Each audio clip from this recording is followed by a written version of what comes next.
3, 2, 1. Hi everyone. So we're shooting this video as part of, hey, I'm making dinner, so you may as well learn something from it. So I'm gonna make a loaf of bread. We've got some stew in the crock pot, and so there's nothing goes better with stew than some nice crusty bread. So here we go. So this is from the New York Times cooking website. So here I've got 3 cups of water. Lukewarm, you want it, that's my husband in the background. You want it to be, again, like warm bath water, about 100 degrees. And then this is a tablespoon and a half of yeast. I'm just gonna sprinkle it in, and I'm gonna let this bloom for a couple minutes. Now this recipe is the most simple of bread recipes, and the most simple of bread recipes are sometimes just the very best. And there's like 4 ingredients. There's flour. This particular recipe calls for all-purpose because it's kind of a recipe for just, it's kind of a simple, like what you have on hand, whatever. You could substitute bread flour. You'll probably need a little less flour, a little more water if you substitute bread flour because it's got more protein in it, which absorbs more liquid. But basically your best bread is just flour, water, yeast, salt. That's it. And I'll show you how to get that crust on the outside. So, let's see. This particular recipe says to put the salt in with your yeast and your water, which is unusual because salt actually kills yeast. So generally, you typically don't do that. But like I said, I made this recipe a couple weeks ago, and it turned out nice. So we'll go with it. Pardon me while I grab the salt. Just around a little bit to get all of the yeast granules hydrated.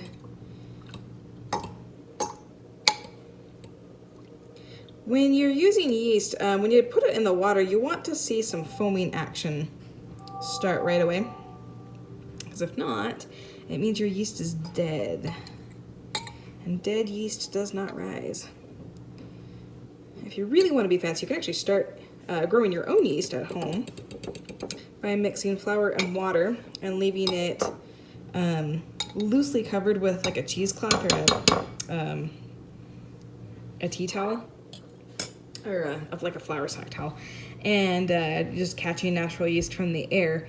And it's if you've ever made like Amish friendship bread or something like that, basically what you do is you catch the yeast, and then it starts to grow in your flour water slurry, just flour and water together. And every day you got to feed it a little bit of flour and a little bit of water to keep it going. And if it smells like, if after a couple days it smells like sourdough, it smells like yeast, you're good, you can use it. If it smells and it turns black and it smells kind of like rot, then don't use it. But I have one, I'll show you actually. So this is one that's been going for about a week, and it smells pretty yeasty. And let me see if I can get a good close-up here.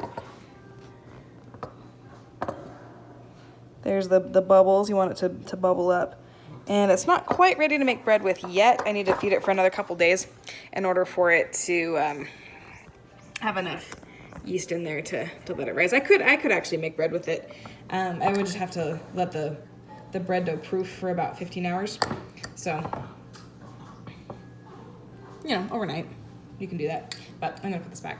So I don't have a lot of foam yet, but I can tell it's starting to poof up. So I'm gonna go ahead and mix the rest of everything together. So it calls for a tablespoon and a half of kosher salt. Remember, it's not a 1-to-1 if you don't have kosher salt. Whoop. My messy pour here. Clump out.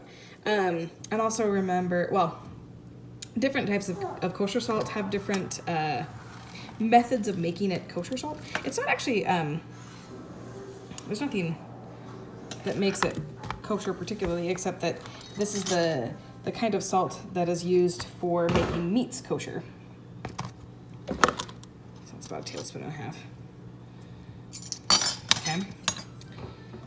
Being a little fast and loose with my measurements here. Bread, you can kind of do that with this very simple bread. If it's like an enriched dough, like sweet rolls or cinnamon rolls, something like that, you might want to be a little more precise, but Okay, so then we're going to go ahead and mix this in with 3 cups of flour. I'm just using all-purpose here.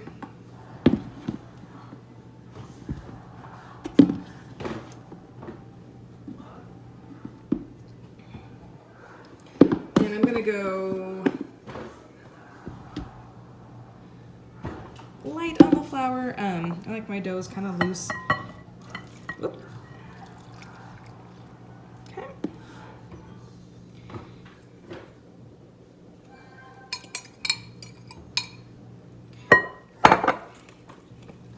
Now, if this looks too shaggy, that is the actual technical term for a very loose dough, then I'm going to add a little more flour. But for this first rise, again, I like it kind of loose.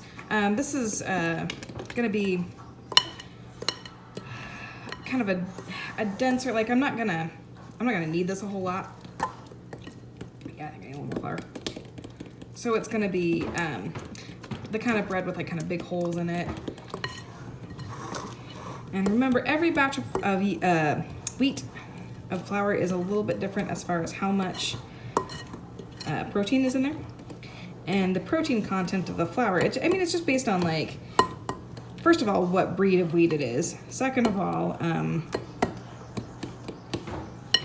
where, like, what kind of soil it's grown in, whether it was a dry year, a wet year, just, I mean, all sorts of stuff has influence on that. Okay, so now that all the flour is stirred in, there's actually about 6.5 cups in here. That's what it's gonna look like, and now it's gonna rise for about an hour until it's doubled in size, and then I will turn it out, and I'm gonna use a pizza stone, a baking stone, to bake it in the oven with steam, as much steam as I can get. All right, so we'll be back in an hour.